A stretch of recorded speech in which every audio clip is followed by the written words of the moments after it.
All right, you should be able to see me now. There I am. Great. That picture is way too big when I'm here by myself. I'm gonna have to scoot back. I don't like to see my face that close up. What's going on with you today, Tiffany? Did you hello, Pat. So if you guys all heard about the wonderful news out of New York, they canceled the vaccine mandates. And the ruling is particularly delicious. And Doug and I want to go over that when he gets here. I think you guys will enjoy that from a constitutional standpoint.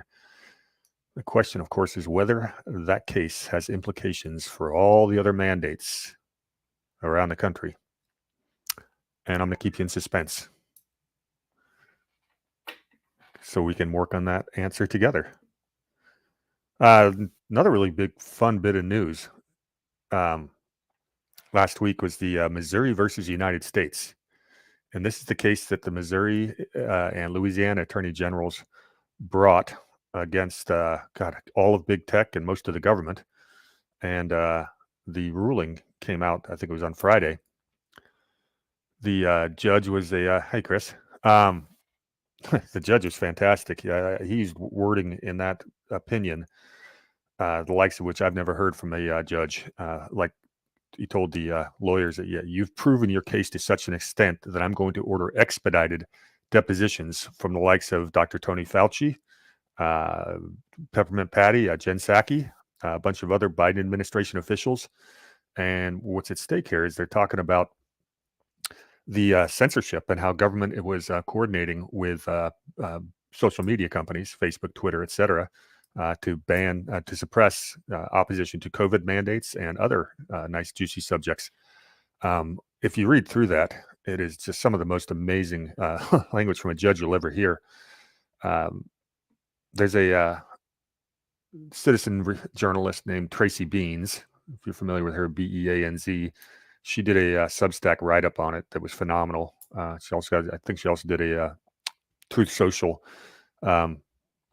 stream or whatever you call that, where she just went item by item with some commentary, and it's some pretty eye-opening stuff. The conclusion is it's some of the it's government changing level material. I mean, there are the accusations there are basically there's so many breaches of First Amendment violations. I mean, we all knew it was going on, but these two attorney generals, they laid it down. It's now in the court record. I'm not at the expedited depositions from these people. I think that, I like the sound of that. To me, it's the biggest case going on right now. It's exciting stuff, and I will be watching that one as closely as I can. What else do we need to talk about today? Ron's not here, so we can't mourn my San Diego Padres losing. Ron is in Arizona. Funny story. We were talking on the phone as he was driving to Arizona this morning, and he gets pulled over by a cop with me while I was on the phone with him. And Ron pulls out his charm. I asked the officer, "Oh, how fast was I going? I wasn't paying attention." Officer, I could hear him say 80 miles an hour. Well, and then I got off the call. About 30 minutes later, Ron calls me back. Yeah, he talked his way out of the ticket. He got nothing. It's something like a $25 fix-it ticket. Apparently, he's pretty good at that. I got a kick out of it. I've been meaning to ask Doug if he ever gets any tickets. I mean, he puts on more miles every week driving to all his classes. I would imagine sooner or later you're going to break the speed limit. I personally haven't been pulled over since I was about 25 years old. And when I was younger, I used to get pulled over about once a week, and I don't think I'm any better of a driver. I think they go after young people. All right, chat, what do you want to talk about here? We got about 10 or 15 minutes to fill, and I was not prepared to do a monologue. So I don't have any subject material. I can start pulling up news articles. You guys give me something to work with here. I've already used up everything I thought I wanted to talk about. I don't know, let's see what else is going on in the world today.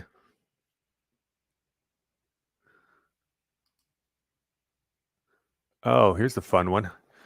New Prime Minister of Britain, who I like to call Rishi Rich. Him and his wife apparently are worth over $800 million. I read a couple of write-ups on him today. He most certainly is a proponent of the global digital currency. This video is flying around the internet talking about that. The guy's an ex-Goldman Sachs banker, World Economic Forum product. So good luck to you, Brits. I don't envy you. That is not something I think I would want to have as a president of the United States, even though it might be a small improvement of what we currently have. There was a fun CNN article today talking about how they were wondering whether Putin could take Kiev in 4 days or less, which is pretty funny coming from CNN. I may or may not have trolled some people on Twitter with that, people with Ukrainian flags in their bios. Of course, I wouldn't do that. That would be mean.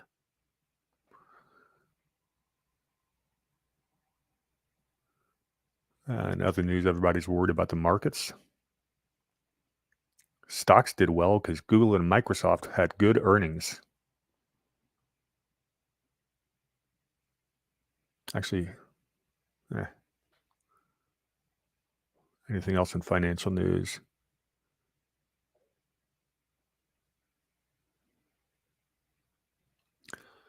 Got elections coming up. Was on another call yesterday with a group that's working with national groups, working on canvassing for the elections, both before and after.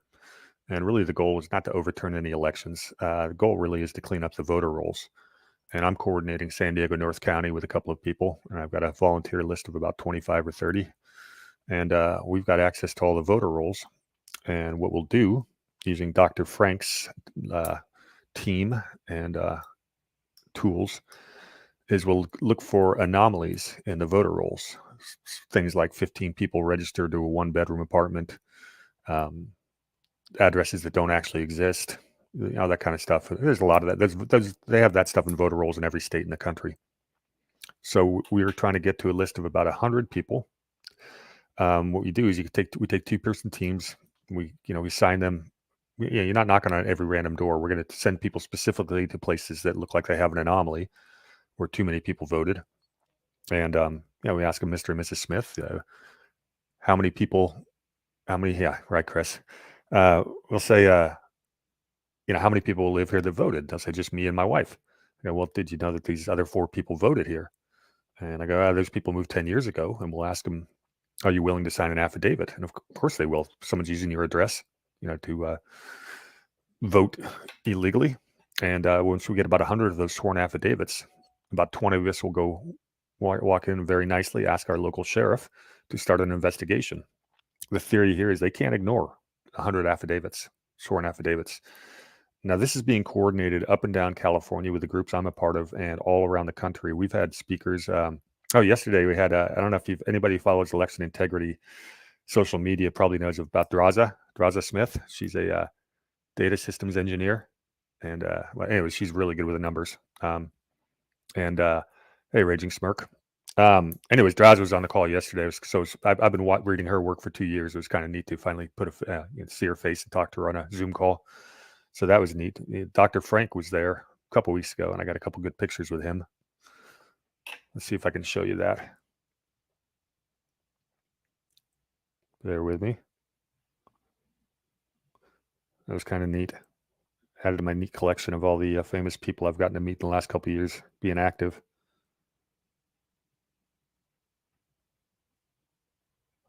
Where is it? Here he is. And that's me with Dr. Frank. Anyways, so that's what I've got going on. I couldn't get coordinated for before the election, but after the election, we'll get my teams out there to spend a few hours on a couple weekends and see if we can get to our 100. Jeff says hello from Washington State. Oh, you guys are on fire up there. Good luck in the Pacific Northwest. Same thing with Oregon's governor. We now have the Republican in Oregon up +3. And what's Tiffany say? Our sheriff is too corrupt. Well, ours is pretty bad, but it's nothing we can do about that. We'll do the best we can. Maybe they'll start an investigation, maybe they won't, but it will happen in some places. How am I doing, Jeff? I'm doing okay. I got deserted by Ron, and Doug's going to be running late. He told me 10 minutes late, so if you guys want to put in your bets for what time he gets here, I will. Got to make sure to keep an eye on that too. In fact, I'm going to text him and tell him to text me when he's there so I can keep an eye on it and the chat at the same time. Doug. Oh, and Doug had some exciting news today. He and I are now in touch with Kari Lake's campaign manager. And we're going to see if we can get her to do some constitutional things. Doug just sent her today 3 of his books. Of course, I can almost promise you he's going to tell that exact story when he gets here. So you can act surprised.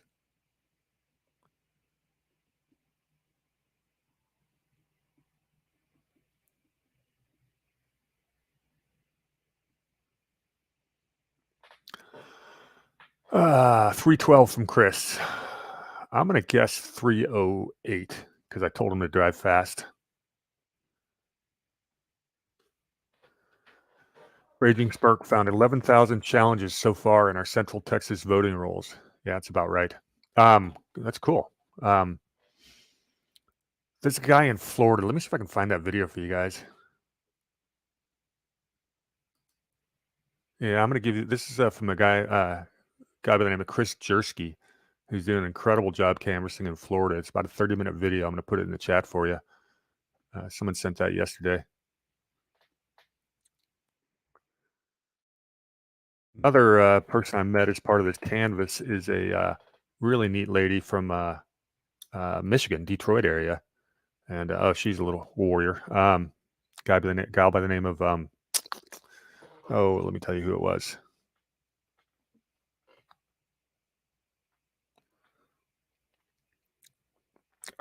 Artesia Bomer. She ran for Congress against Rashid Tlaib. And she was in the primaries there. They managed to get her kicked off, but she's going to come back for more. So that's kind of cool. Talked to her on the phone yesterday for about 20 minutes. And if you remember Doug's friend, Cecily Davis, who's running against Ilhan Omar. So I'm going to try to introduce the two of them. I think they're one state apart. One's in Minnesota, one's in Michigan. But be nice to know 2 people that are taking on squad members. And then it's always nice to see AOC get booed by her own people. Although I have read that was some kind of a plant by another organization. So it was a leftist organization, but something that was against the Democratic Socialists. So Raging Smirk, with your challenges and your canvassing efforts, where are you guys going to take it? Is it going to the sheriff? And do you have a sheriff that will act upon it? And the hard part, this is one of the things that Dr. Frank pointed out in the presentation I was at in person. I don't know if you guys remember, I think it was 2018 or 19, Judicial Watch successfully sued the state of California to get something like 1.8 million names taken off the Los Angeles voter rolls. And they won. And Los Angeles took all these names off the voter rolls. And then somehow they go right back on. And that seems to be the case across the country. So one of the things you can do, if you've got the data ability and have access to your state's or county's data voter rolls, you can basically download them once a week and watch how they change. And if you see a giant influx right before the election and a bunch of them go off right after the election, you probably got shenanigans going on. Of course, that wouldn't happen. The CEO of Dominion last week testified in court that none of our machines have any access to the internet. Hey, Stephanie. If you just got here, Stephanie, I was just telling these people that on the call I was on last night regarding the canvassing, I met and spoke with afterwards a Michigan candidate and activist by the name of Artesia Bomer. Don't know if you've ever heard of her, but I told her about a little bit about our conversation about the amendment you and I talked about, and she's interested. So I will probably be making that introduction to you, Stephanie, here in the next few days. Give you some more boots on the ground in Michigan, Detroit area. Raging Smirk says, county judge plus election administrator, county commission know about our project. Great. Very good. Sounds like you're pretty well organized. It's good to hear.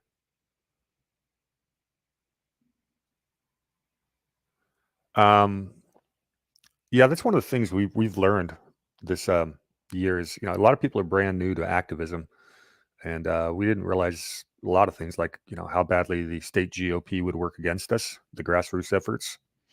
We learned, we learned a lot of lessons. We're going to be a lot more organized for 2024. And I think that's the case around the country with the people I've talked to. Lessons learned, and people are more fired up than others. And I don't feel a sense of discouragement. We didn't win everything we wanted to in the primaries, but if you believe in the big red wave coming November, I think it's going to happen. I thought it was going to happen before the CDC gave out their terrible mandate, or adding, I'm not mandate, but adding the I'm not allowed to say the V word to the children's inoculation schedule. It appears that that's moved the polls even a few more points because people are furious about that.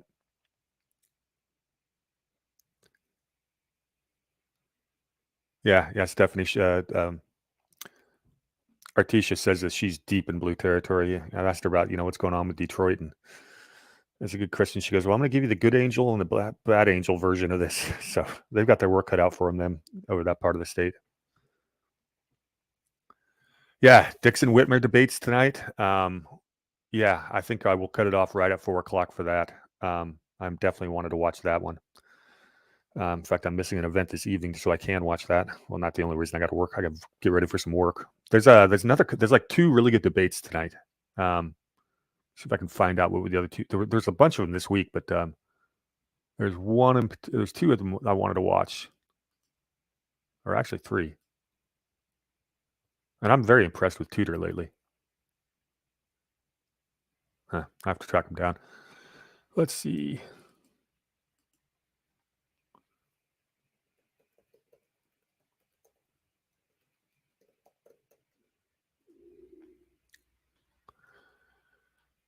Oh, Fetterman Oz. Is that tonight? Yep, that one's tonight too.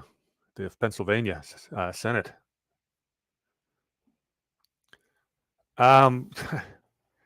I've been getting them off random channels I'm finding on patriots.win. People are posting the different links, but I think you can do a quick little search and you'll find it. I just did. What's the one I watched last night? Oh, I watched part of the Ron DeSantis one last night.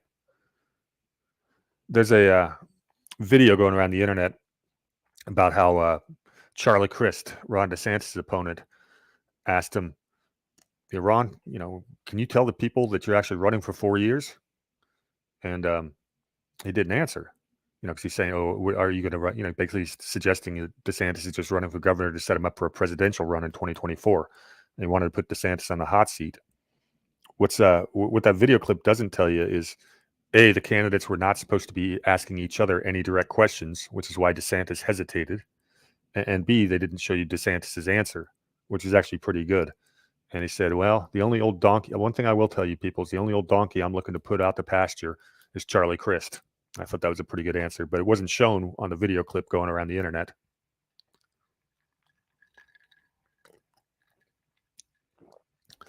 Those of you guys notice this gigantic drinking mug. I've got now my old one that I had with me for 25 years finally shattered.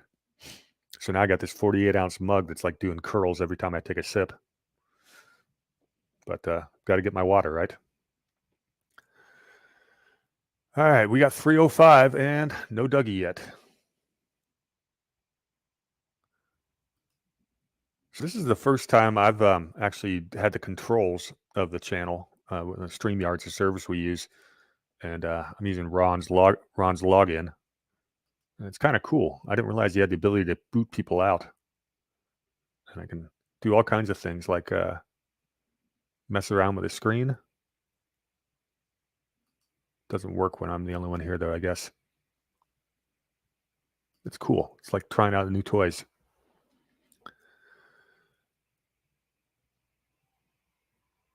No, Darren.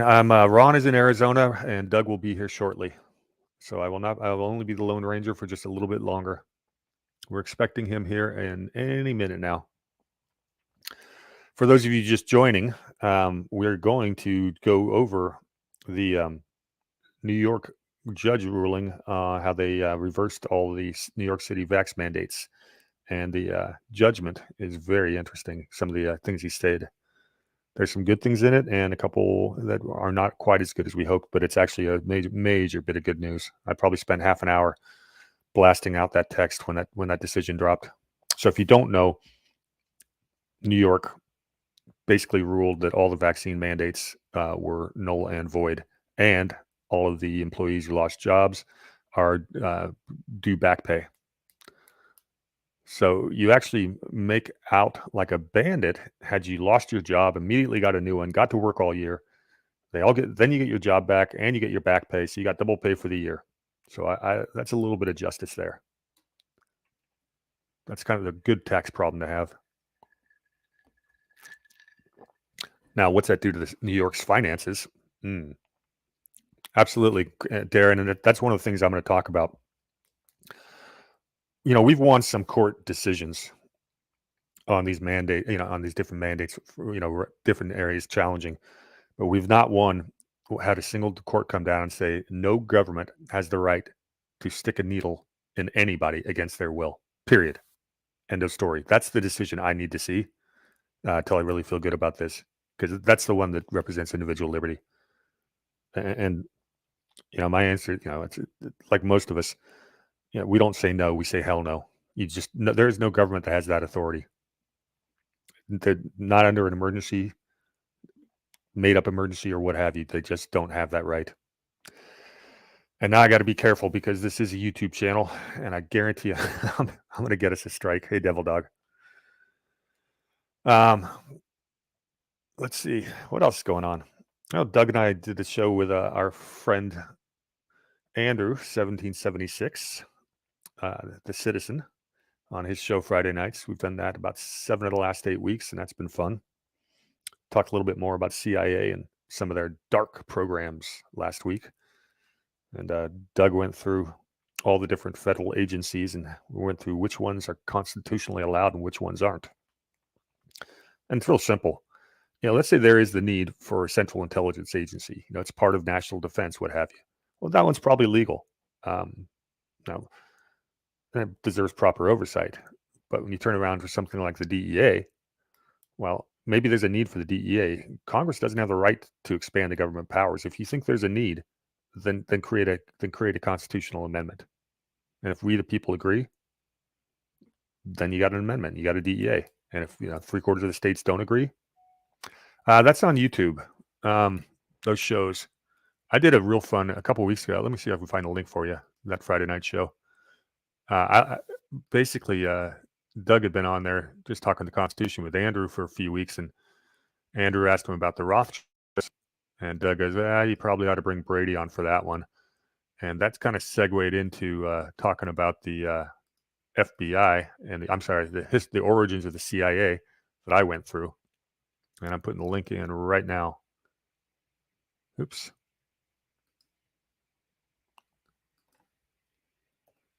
There you go. No, this is good shows. It's good practice for Doug and I to do stuff that's just not just constitutional. Because that's something we want to do is start talking about current events and history and tying it into the Constitution. 16 a.m. jury second number 98, an act of 16th Amendment. An act of emergency doesn't get to ignore the Constitution. Yeah, darn right. Absolutely correct. Wish someone would tell that to Gavin Newsom or a lot of other governors. So we got 3:10. So Doug is later than I thought he'd be. I guess I better check to make sure he's not hiding in the room. Nope, he's not there yet. Yeah, apparently he had a good class today and got stuck talking to some of the good local people, some of whom I know, think that's his Fallbrook class. And Fallbrook is where I will be moving to in the near future. That is where the lady hamster lives. It also gets me a lot closer to Doug, so we can do more work on the Constitution Association stuff, which is a real big priority for me. There's only so much you can do by phone and Zoom. I'd rather meet in person. Those guys are about an hour drive from me right now, maybe an hour 10. And that's a little bit too much for a weekly meeting. I do enough driving already, especially with California gas prices.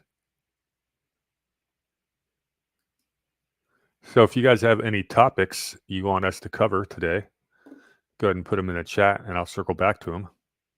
This is basically supposed to, these next few weeks are just Q&A. Darren says, which is the only contract we have with the Fed, the Constitution. Yeah, and it is a contract. That's the key word. You can't change a contract without the consent of both parties, and it's a contract between the states and the federal government. They cannot change it without the state's agreement. Both parties must agree. And we, the people, give our approval through the states. Miranda versus Arizona says, no legislation can make law that trespasses on your rights. I'm going to save that one for Doug. That's an interesting question of which rights are protected, which are rights, which are privileges. Are there positive rights? Are there negative rights? And it may sound weird, but negative rights are what we want. It basically says the government shall not do this. Although Doug can explain that better than me because he's had 20 years of practice doing it. Excuse me. And Doug is not here yet. What else going on?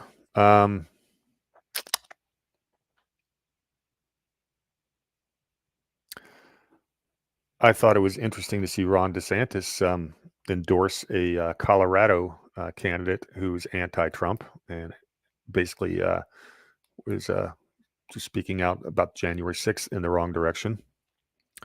Read an article today that one of the Oklahoma Congress people is set to become a Republican, is set to become in charge of House or Senate finance, and he's a never-Trumper and wants to give more money to the January 6th Commission. So that's a bit of bad news. Doug must be there. Well, I'm looking. He's not here yet. Frogman. He'll be here any minute, though, I hope. I had to get off. Well, you know, if you've been on the phone with Doug, it's hard to get him off the phone. If it was back in the old days when you got charged by the minute, I'd go broke with all the times I talked to him. So you need somebody to entertain him during his long drives. Lucy Bird says, I'm not surprised. I don't trust anybody in government. No, nor should you. What is the definition of government? It is a monopoly on force in any given geographic area. It is the nature of the state to expand its powers. There is when I talk about people, I always talk about right versus left. I think we do it wrong. It should be talking about liberty versus tyranny. And the state always wants to move up towards tyranny, and we all want to move back towards liberty. And that's the all-time battle, whether it's right or left, whether it's fascism or communism or any other ism. At the end of the day, it's do we the people have our rights? And the government's job is it's supposed to be to protect them, and that's what the Constitution does. But that's not the nature of government itself, which is why we have these conversations. Yeah, Darren, I understand what you're saying about DeSantis. I got some friends that are in Florida that think he's a great governor. I sure enjoy the way he trolls and triggers the left. But I don't remember him talking about individual liberty and freedom in the Constitution when he was in Congress 6 years ago. I don't remember him being. I remember him being a machine politician. So, if Trump were not to run, I would probably get behind DeSantis, but I wouldn't expect him to be the one that leads us to the promised land of a restoration of the constitutional republic. And he gets an awful lot of corporate donations, and the rhinos sure do like him. And the left sure does want to make him a candidate, trying to drive a wedge between the MAGA movement.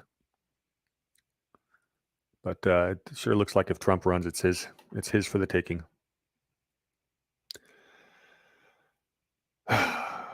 Lucy, who keeps pushing the shot, DeSantis or Trump?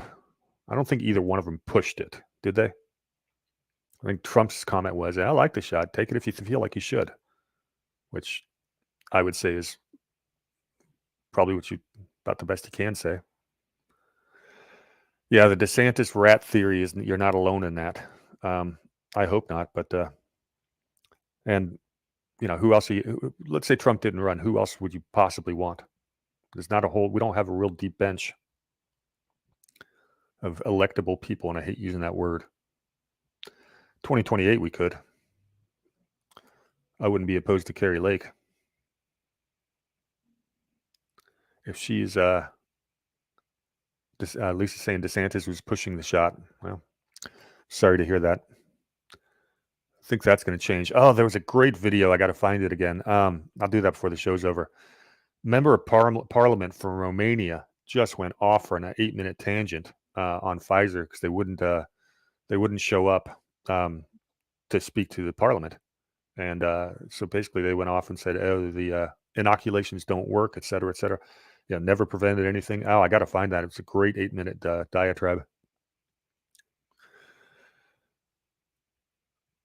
Yep, Darren, no establishment politician. Yeah, you know why? It's because most establishment politicians, I'm not going to say all, you've got to play the game to get elected, which means you got your GOP or your DNC endorsement, which, to get the money and to get the endorsement, you've got to play the game. Once you're in the game, I don't think you can get out. You don't all of a sudden, find your integrity again. And that's what we need. Somebody's going to be truly constitutional. Joy says Jim Jordan would have my vote. I like Jim Jordan a lot in many ways, but there's a lot of stories about him taking a lot of Google money lately. Kind of want to get to the bottom of that. I also kind of like him as a congressman. We don't necessarily want to take one of our most effective congressmen if he turns out to be the good guy we think he is. Pat also likes Jim Jordan. Well, I do too. Let's see him prove it when he becomes the chair of the House Judiciary Committee and see what he does, what investigations he launches. That brings up a fun little Durham theory. So Durham may or may not have given his last prosecution. Nobody knows. What he did do was he got FBI officials to testify that they knew that the Steele dossier and the Danchenko information was bunk from the get-go. They knew it was a Hillary planted hit job, and yet they still proceeded. That is now on record in court. Now, does he have the power to prosecute? Well, yes and no. The no is because Merrick Garland could tell him no and end his investigation tomorrow. He's going to demand a report. That's probably coming in the next couple months. We want it to be later rather than sooner, and there's a reason why. If there's anything that he wants to put in his report that Garland does not allow, then he's got the ability to, or actually the obligation to submit a second report to the head of the Judiciary Committee of both the Senate and the House. He wants to wait until Republicans are in those seats before he does that. And that would be January 3rd would be the soonest that could happen. So let's hope his report does not come out until December. But the bottom line is we've got sworn testimony that the FBI knew what they were doing. And so anybody who's disappointed with what Durham's done so far, I could care less whether Danchenko goes to jail or not. The guy's he's a nobody. The question is, will they ever go after big fish? And look, I don't see Merrick Garland allowing him to do it. I mean, that's just a no. So there's only one way for Durham to actually do this, and that is to go through the House and the Senate. And that might have been the plan all along. The plan. Sorry, I said that. That may be the most effective strategy, because I don't think our court system can handle real high. We can't trust juries anymore, especially in D.C. You get a bad judge, and you can't even present half the evidence you'd like to do. The government's got the ability to withhold stuff, calling it national security. Well, you can't do that from Congress. Hey, anybody have 320? Hey, Doug. Hey there. Welcome. Yeah, traffic, road work. You leave later, you'll leave, the worse traffic gets. So if you leave 10 minutes later, it means you'll be 20 minutes late. Funny how that works. And the same way, if you hit one red light, that red light may only cost you 1 minute. It costs you 10, because that means you're going to hit the next 9. Right, exactly. Yep. And of course, that only happens when you're running late. I did have a conversation with a friend of mine on the way on phone, and he may be in the chat room. So he is. Randy. Was that Randy? But anyway, did someone there mention that he was on the phone with me? Yeah, he said you should be here because he just got off the phone with you. Okay, J.R. Frogman, he's under. Okay. Oh, okay. There we go. Oh, okay. Hi, Randy. So I was just finishing up on Durham's options, so you came at just the right time. Okay, very good. Lucy Bird, I agree. I don't think Durham has been working to flush out the big fish. Well, I sure hope so, because there's no faith in the FBI at this point. Something's got to be done. Yeah. Dan Bongino's just absolutely been merciless, calling for they got to break up the whole thing. At least 7th floor on down. Who knows? It's going to be very interesting. Bongino being one of your favorites. You watch him as often as you can, right? That's the one guy. I have not missed a Bongino show in 4 or 5 years. Oh, wow. Yeah. That's the one guy I never miss. Tucker would be the second. Very good. Speaking of not missing, Doug, I've caught your last 2 K praises, or 1.5 of them. I've got on iHeartRadio, so I was listening to that, and you hitting on some of my favorite topics. About a republic, federal republic, that stuff. Right. So I want to give a shout out. You guys ought to get on iHeartRadio and follow Doug on there. That's where he does his podcast for iPraise Radio. And it's like a 55-minute monologue, and he does some pretty good stuff. I enjoyed it. So there you go, buddy. If you Mr. Constitution Hour, and actually it's on pretty much all of the platforms. So iHeartRadio, Spotify, Apple, Amazon, you name it. Odyssey for a while had fallen behind. I don't know if they caught up. The last episode was like July or August, but all the rest of them are up to date. And then live on Saturday nights, 9 p.m. Pacific at kprz.com.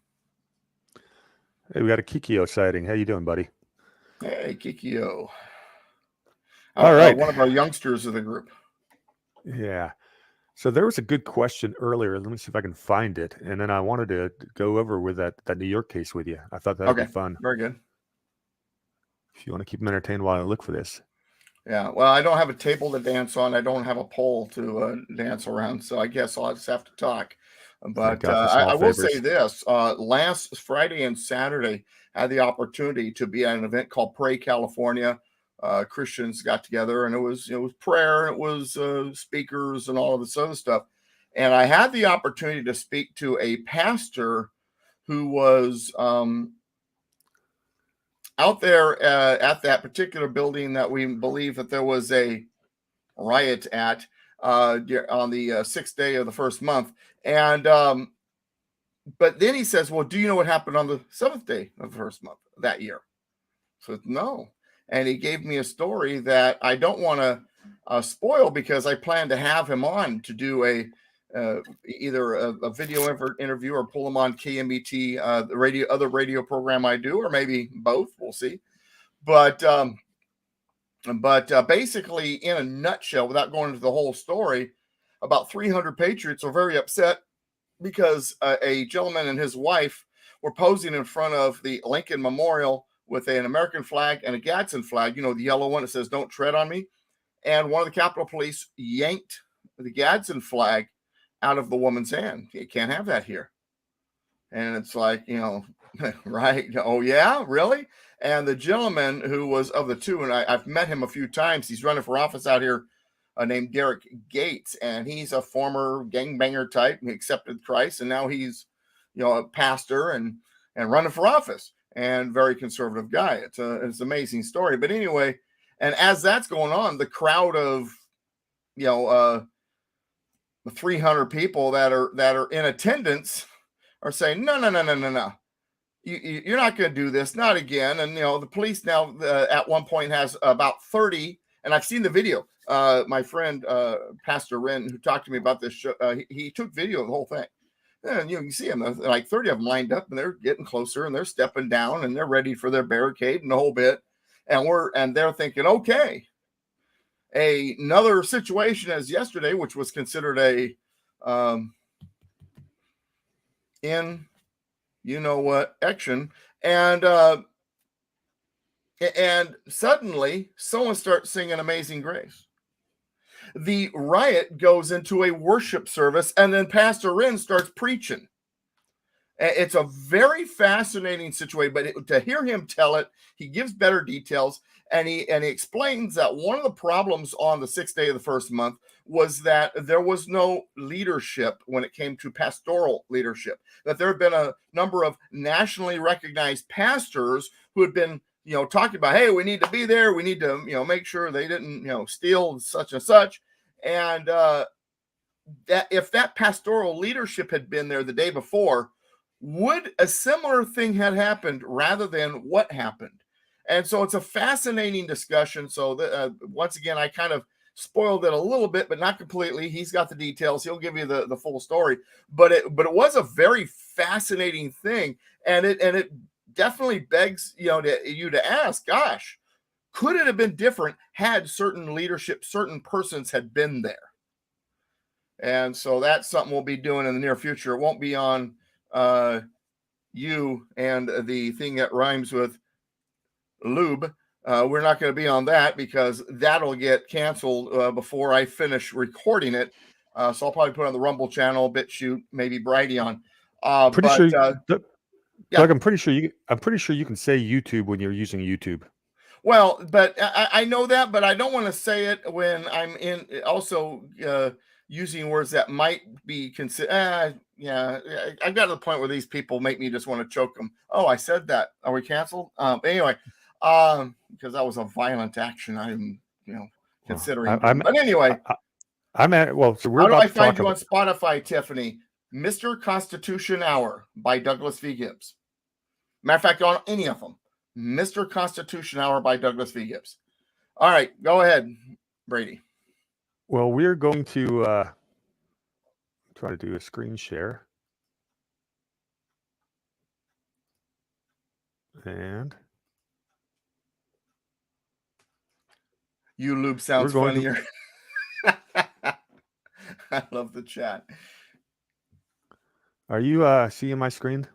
Yes, I am. Yeah, matter of fact, you sent me the link to this morning. It downloaded to my phone. I haven't had a chance to see it other than the headline, so I know nothing. So teach us. Well, the court came in, Supreme Court of the State of New York, County of Richmond. So it's a state court, not a federal court. So interestingly enough, the Supreme Court is not the final say in the state of New York. The Court of Appeals is. The other 49 states, the Supreme Court is the highest court in the land, not New York. So this could be appealed at the state level. Yes, this is not the highest. This is not the highest court in the land. The two orders we have are ordered that motion 02 brought by the respondents, that would be the state, which would be the commissioner of the Department of Health, and Eric Adams in his capacity as mayor. When they say respondents, that's who they're talking about. Their motion to dismiss is denied. It is ordered that the petition is hereby granted as set forth. I'll skip over the background, but basically New York gave a mandate that everybody who worked for the city had to have a certain needle put in them. And then they did the same thing with private employees. If you're going to work in New York, you have got to have papers that say you've had that needle in you. Then the mayor made an exemption and said that they would make exceptions for athletes and actors and one other class of people. And that's where it gets interesting.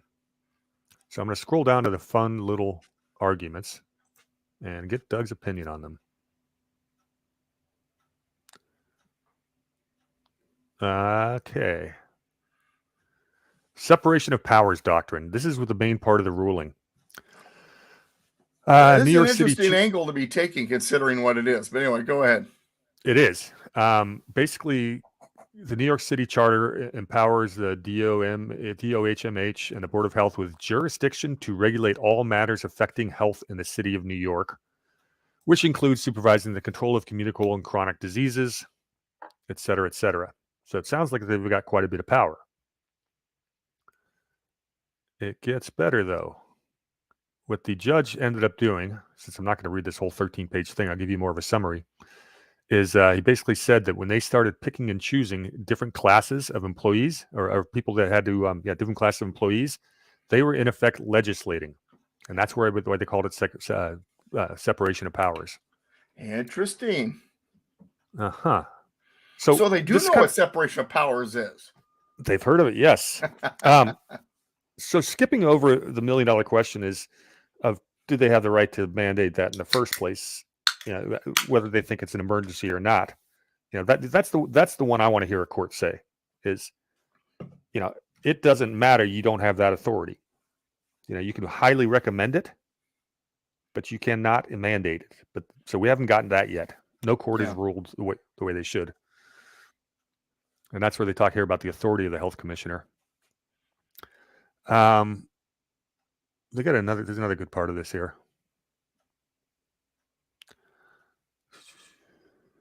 They cite a vaccine as a condition of employment. However, none of these cases address the authority of the health commissioner to enact a term of employment under the health code to city employees. Nor does the order give authority to the city agencies to terminate employees. Reference to the New York Constitution. Oh, here's a fun one, Doug, that came up on Friday. People, if you're ever looking for the New York Constitution, you need to look at the old New York Constitution and the new version because they're very different. The old one had some really good Second Amendment language in it, and the new one does not. So they have rewritten their entire Constitution, I believe, on 2 occasions. Huh. Obviously, the new one is the one that applies today. Sure. Under the New York Constitution, no person may be deprived of life, liberty, or property without due process of law. And that was part of the ruling here. The court finds something I've argued. We look at Article 1, Section 10 and Amendment 5. I'm sorry, not Article 1, Section 10. I apologize. The 14th Amendment and Amendment 5, in which it says that no person shall be deprived of life, liberty, or property without due process. And liberty is your ability to make your personal decisions. Yes, there are some laws and necessary laws, certain things on decisions we make. But when it comes to basic personal decisions, the laws that are not necessary, you have liberty to make those decisions for yourself. And you are not to be deprived of that opportunity without due process. In other words, without, being convicted of something and losing access to certain rights because you're now a criminal and you're going to jail. And that's really what this was violating. Now, they're using their state constitution, but it was also a violation of the 14th Amendment. Yeah, and that's what the judge agreed with you. He says this court finds that based upon the analysis above, the commissioner's order violated the petitioner's equal protection rights as the mandate is arbitrary and capricious. Mm-hmm. The city employees were treated entirely differently from private sector employees, and both city employees and private sector employees were treated entirely different from athletes, artists, and performers. So they not only pulled in the due process clause, but they also pulled in the equal protection clause. That's very interesting. Very interesting. Like I said, here's why. Because the left tends to use the equal protection clause for everything except for what it's supposed to be used for. So for it to be used properly here, be honest, it's kind of shocking. It's cool, it's good, but it's shocking. Yeah, there's a lot. Like I said, this decision was really interesting to read. That's why I wanted to bring it up. But we could go on this one for hours. I know we could do this line by line, but let's not take the whole show. We don't have that kind of time today. Yeah, there's no doubt that vaccination mandates were enacted in the furtherance of a legitimate governmental purpose. Disagree. However, there must be a reasonable relation between the ends sought to be achieved and the means used to achieve that. Here's where it gets fun. These next couple paragraphs. I have a feeling I know where it's going, but go ahead. Here's the conclusion. It is clear that the health commissioner has the authority to issue public health mandates. And then he goes on to say, no one is refuting that authority. Well, I'm refuting that authority, but go ahead.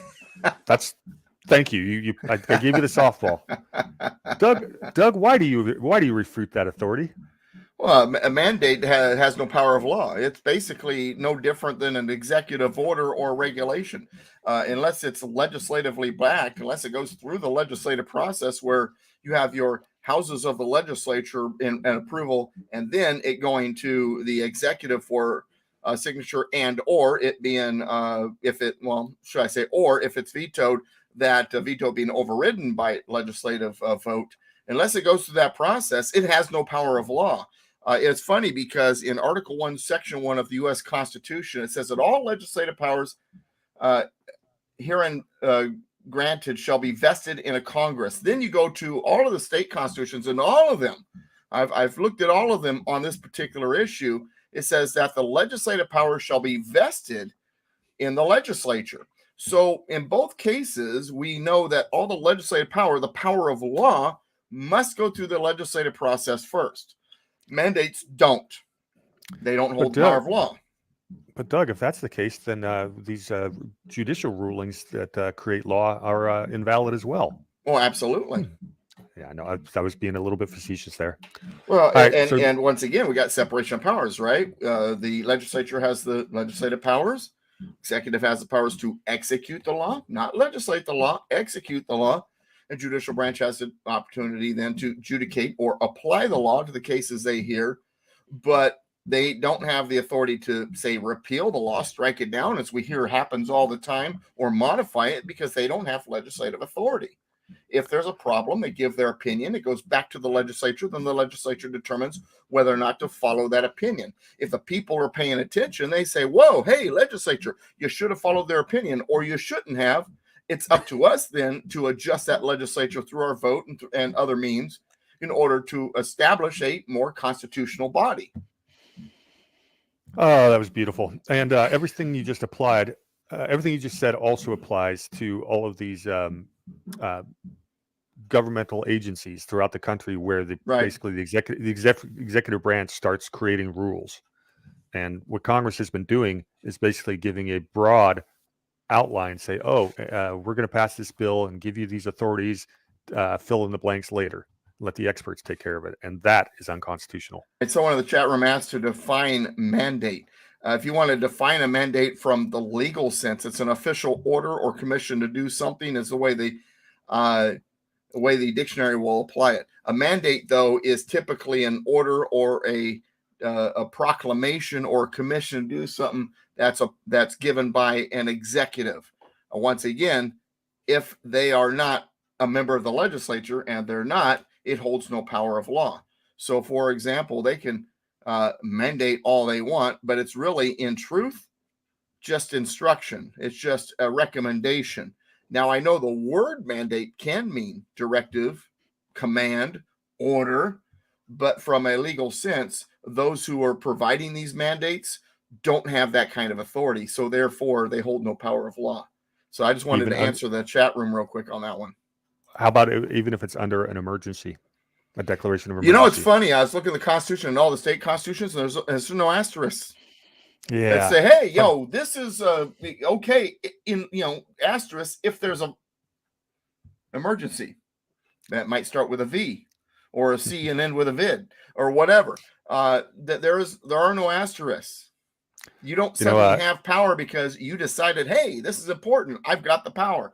It doesn't work that way. The governor and the courts are not He-Man. They can't just hold up their sword and I've got the power and do it. It doesn't work that way. County of San Diego last month voted to declare a state of emergency for monkeypox. Mm-hmm.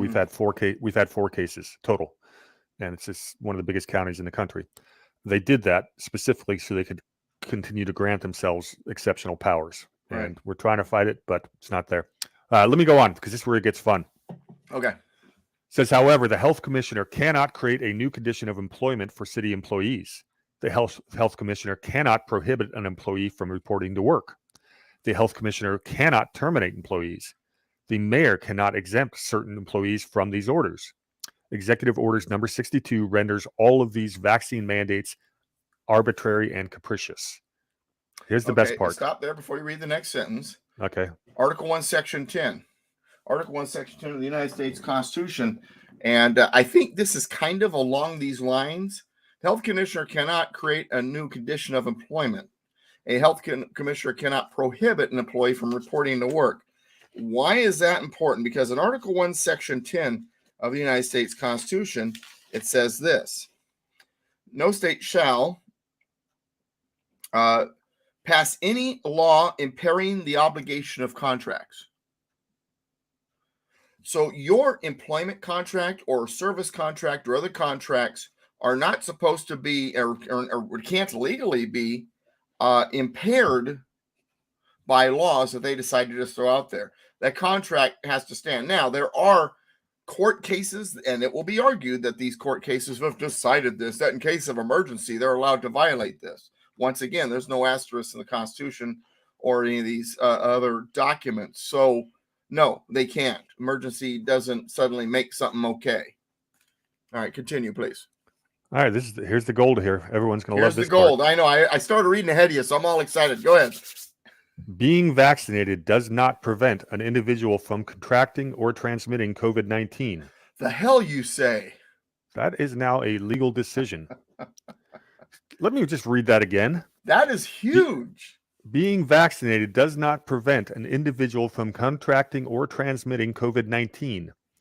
As of the day of this decision, CDC guidelines regarding quarantine and isolation are the same for vaccinated and unvaccinated individuals. The petitioners should not have been terminated for choosing not to protect themselves. We have learned through the course of the pandemic that the vaccine against COVID-19 is not absolute. Breakthrough cases occur even for those who have been vaccinated and boosted.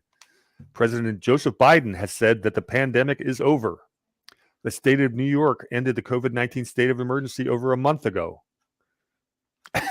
I want that paragraph in a frame on my wall. No, I don't want it on my wall. I want it on the wall of every office, congressional office, and hall of legislature in this country. I want that paragraph framed and on the wall. Yep. That's that's good stuff. And, skip to the end. You're looking for that real quick. Darren, yes, I do have a Rumble account at Douglas V. Gibbs. At Douglas V. Gibbs. That's my Rumble. Go ahead. Just hereby ordered that a declaratory judgment is granted and that the Commissioner of Health, blah, blah, blah, violates separation of powers. It is hereby ordered that it violates the petitioner's equal protection rights. It is hereby ordered the declaratory judgment that the petitioner's substantive and procedural due process rights were violated.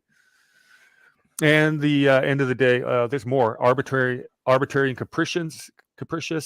It says the commissioner lacks the power and authority to permanently exclude from their workplace. They didn't pull any punches here. The petitioner's claim for breach of contract is denied, so that didn't go through. But at the end of the day, he rules that the petitioners are entitled to back pay and salary from the date of termination. They are also allowed back to full employment effective today, October 25th, 2022. Honorable Ralph J. Porzio. I want to know who this judge is. I want to investigate them, not investigate, but, investigate and set, in other words, learn more about, and maybe add them to that short list for the next Supreme Court justice. That's good stuff. Thank you for coming across it. Yeah. Do you read? Yeah, real quick, chat. If you like that kind of format of Doug and I going back and forth on current events, this is kind of one of the things we're talking about doing with a new show. Mm-hmm. So we'd like to get some feedback. Did you guys enjoy the way we did that? How we can improve upon it? I enjoyed that. Yeah, no, that's very good. Yeah. I mean, I know you well enough. I know when to stop. My read. So. Yeah. When I start clawing at the screen, that usually, no, I'm kidding. Conservative Cowboy, real quick, just a quick side note, only because Conservative Cowboy threw this in there. What about this bill introduced to make our currency backed by gold and for other purposes? First of all, who should be producing the currency? Congress. And then in Article 1, Section 10, it says to the states that they should only accept what for payment of debt? Gold and silver. Yeah. So which means that coin that Congress is supposed to make through Article 1, Section 8 is supposed to be gold and silver. So we don't need a law. It's already in the Constitution. We just haven't been following it. Yeah, we've had Okay. a number of we've had a number of currency acts over the last 240 years that have distorted it quite a bit. Yeah. But I do caution people not to think that a gold standard or a gold and silver standard is the solution to all of our monetary problems. Of course. At the end of the day, and I did a presentation on this last year. The takeaway is it's he who controls the supply of money is the one with the power, and you need to know who controls the supply of gold and silver. And without going into tinfoil hat land, those are definitely not necessarily the best actors in the world. The gold standard has been abused, basically from 1865 through 1900. The banks. Well, we can go all the way back to the 1600s if you want on that one. Well, I was trying to go to the more recent one, but the banks basically they arbitrarily fiddled with the supply and the price, and we ended up with the greatest disparity of wealth in history. It's called the Gilded Age, and that was on a gold standard. So it is not what's the word I'm looking for? A panacea for all monetary ills. However, it's better than fiat. So. Now that said, really our big problem is the fact that money has been taken out of the individual system, the individual country's hands, and it belongs in the centralized banking system that has been created over the years, and that really developed in the 1600s. That's really our problem. And once again, it's unconstitutional because if you remember Article 1, Section 1 of the Constitution, all legislative powers herein granted shall be vested in a Congress. The word vested means that they're the only ones with that power, and it's irrevocable. So if they can't give away their authority to coin money, then what they do when the Federal Reserve was created, they gave away their ability to coin money. So first of all, it exists unconstitutionally. Second of all, of course, it is designed to do exactly what it's doing. Screw everybody, create lots of debt, and have total control of our economy in the hands of somebody else. And that was one of the reasons why the founders did what they did with the, Article 1, Section 8. How long did it stand? How long did it hold constitutionally? Constitution was written in 1787, ratified in 1788, went into effect in 1789, and the first Bank of the United States, which went against that, was in 1791. Took them 2 years after the Constitution went into effect. Thanks to our good friend Alexander Hamilton and his argument, hey, implied powers, just read between the lines. Yeah, so, if there's implied powers, Doug, doesn't that make it an unlimited government? Well, exactly. And Jefferson and Madison both in different cases argued against that. And Jefferson, when he debated Hamilton over the Bank of the United States, he said, hey, if Congress has implied powers, as you suggest, and they can do things for the common good or the general welfare, then we have an unlimited Congress, not a limited one, as was originally intended. And, we can even go back to, because we were talking about the judicial thing earlier. Does the judicial system have the authority to do a lot of what they do? Well, if we have a judicial system that is interpreting the law, interpreting the Constitution, determining if a law is constitutional or not, and let's say it's the federal courts regarding a federal law, then do we not then have the federal government through its courts deciding what its own authorities are? How is that limited government? Why even have a constitution if the Congress can do whatever it wants and the courts can do whatever they want without any checks or balances? It's Federalist 45 where Madison really went off on that topic. Mm-hmm. I was actually reading this stuff yesterday, but I found something I wanted to share with you. Okay. There's a letter that Madison wrote in, I believe, 1792. I'll double check it for you. And Madison wrote a letter, and they were discussing, gosh darn it, they were discussing what the General Welfare Clause meant. Right. And James Madison's warning: it's not about money. So that's a Chris Ann Hall article, by the way. And all she right, got very it right. Good. Well, when it comes to General Welfare Clause, also he explains it real well in the 1817 veto of the bonus bill. A couple questions there I wanted to address. First of all, Monica, Ron is in Arizona on business, so we knew he was not going to be there. He will be back next week, and he was going to try to tune in on the broadcast, but I don't guess he didn't make it. Another question we had here earlier from J.R. Frogman. He said ETFs allow them to kind of print gold. So that's kind of interesting. In 2009 and 10, when the great financial crisis was going on and the money markets had broke the buck and there was a big scare of dollars, gold went skyrocketing. And more importantly, gold ETFs went skyrocketing. And at one point in time, the value of all the ETFs on the market exceeded the value of all the gold on the market. And that shouldn't happen. I Now, was the gonna be reason like, it happens, what could go wrong? the reason it happens is these ETFs are applying leverage. Right. So their net asset value, their NAV, is higher than the value of the gold they actually own. So if you're going to invest in gold or silver or any other commodities-backed ETF, you need to make sure that they actually own the gold that they say they do. And you can find out in their prospectus whether they do or not. And the word you're looking for is rehypothecation. Basically means more than one person has a claim on the same bar of gold. And that's these ETFs. There's some of these ETFs that are I would not put a dime into. And there's a few others, and I'm not going to give an investment recommendation here because it's not the time or the place for it. But there are some. Do your own due diligence. Mr. Constitution Classes does not give any tax, legal, or financial advice. Please do your own due diligence or consult your own tax, legal, or financial advisor. That's my disclaimer. Yeah, very good disclaimer. I've only said it a few thousand times. There's another good question in here. Was Justice Thomas's decision to get involved in Lindsey Graham's case in Georgia unconstitutional? No, it was not. It's his job to get involved, and what he did is he issued a stay pending further review. So Lindsey does not have to testify until they review whether he's got the what's the authority he's relying on to not testify. It wasn't executive privilege, but it was something like He has the right not to self-incriminate. Is that what it was? That's one of them. But he absolutely silent, as they would say in the Miranda rights. You have the right, and basically Clarence Thomas is protecting his right not to self-incriminate, and they do want to do some more investigating, make sure you have the full story and all that. And so I definitely see why he did what he did. And from a court's perspective, yeah, he was doing exactly what he's there to do in that case. Let me ask you the question from another angle.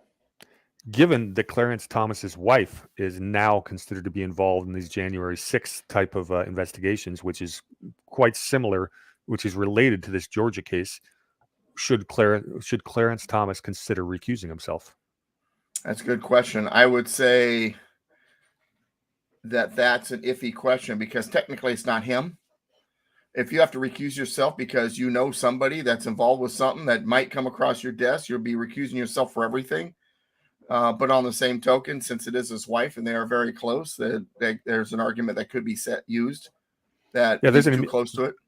There's an immediate family clause, and that's part of the recusal guidance. Right. So the fact that it's his wife, that's why it's an argument. But this idea that, well, gosh, you're connected to this person in this way or that way, so you got to. Well, it depends on how close the relationship is. So really, that's what it really comes down to. But yeah, it's a good question. None of us are really fond of the idea of judge shopping, but it's a good thing to look up to see which Supreme Court justices are the first ones to hear petitions from which states. For example, Clarence Thomas has Georgia, Florida, North Carolina, South Carolina, something like that. And wherever you live, you're going to have a different justice who sees it first. And unfortunately, that'll end up mattering with whether cases can get to the Supreme Court or not quite often. So like when we're shopping, if for example, someone were shopping a state to bring a lawsuit, that's a consideration. Doug, it's 3:54. We want to close at 4:00 sharp because there's a couple of really big debates tonight. Dr. Oz is debating Fetterman, and what's the other? There's another real big one. Which is the other? There's two other big plus ones also tonight. I got to get to San Juan Capistrano. Oh, there's that too. There is that too. But I want to kind of capitalize on what you were just talking about when you're talking about the different justices. A lot of people don't realize that there are the different circuit courts fall under different justices, and that have jurisdiction over those district courts, and they decide where it's gonna if they're gonna take cases, things like that. And that's the one thing one of the reasons why we were considering trying to figure out a way to file our lawsuit against Kamala Harris in a different state is because we wanted to get into a favorable state when it came to not just the district and the circuit courts, but also which justice on the Supreme Court would be in charge of our case should it go to the United States Supreme Court. unfortunately, we were unable to do what we wanted to do, so we wound up filing here in California. And the bad news is that the circuit, the United States Supreme Court justice who has jurisdiction over the circuit court, the Ninth Circuit Court, which California falls under as well, Elena Kagan.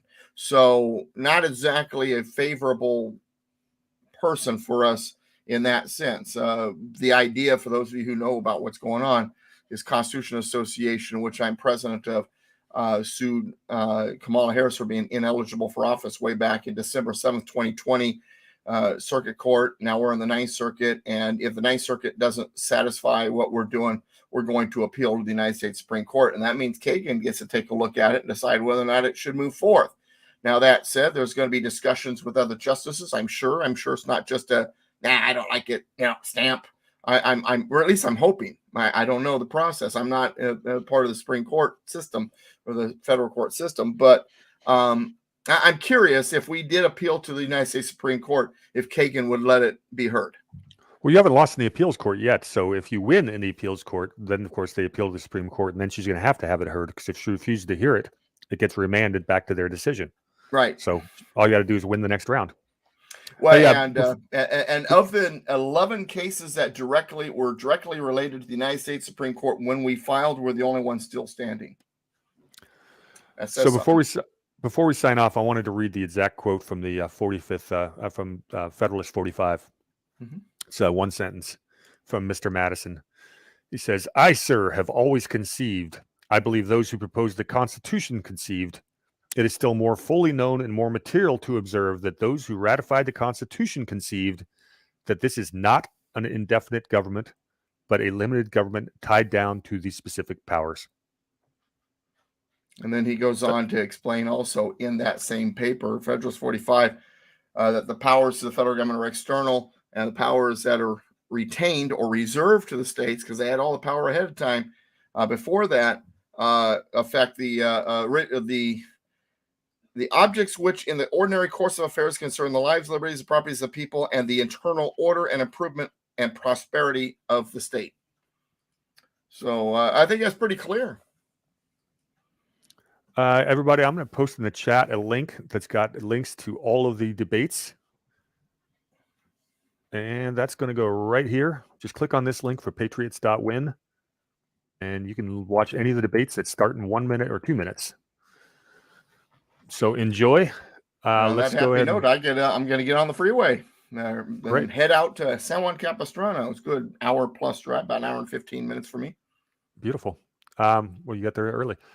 Everybody, thank you very much. Enjoy your debates. We look forward to seeing you all next week. Doug, go ahead and sign us out of here. United we stand, combined we kick butt. God bless America, my friends. God bless you. We'll see you next time. Don't forget, visit politicalpistachio.com and douglasvgibbs.com. And in about a week, we launch a new website. We'll start populating it. When it's ready to roll, we'll make sure you guys are all informed. Thanks, everybody. Have a great evening. See you next week. Bye-bye now.